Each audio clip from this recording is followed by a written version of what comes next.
Sige. Tingnan na. Ngayon nga po pala, lunch nga po pala namin ito. At nagbanding nga po pala kami muna ni Sese.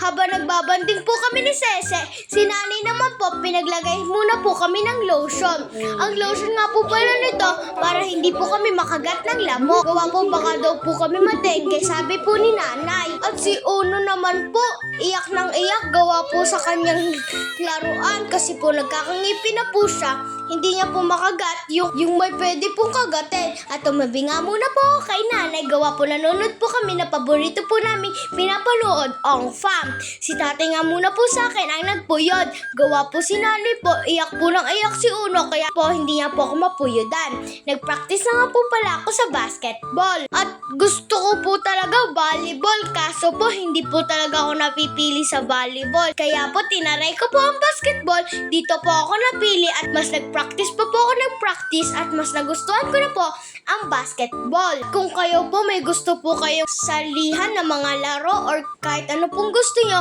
itry nyo lang po. Wala naman po mawawala sa sarili nyo kung itatry nyo po. Yan na nga po pala ang ngipin ni Uno. Kita-kita na po tayo sa susunod.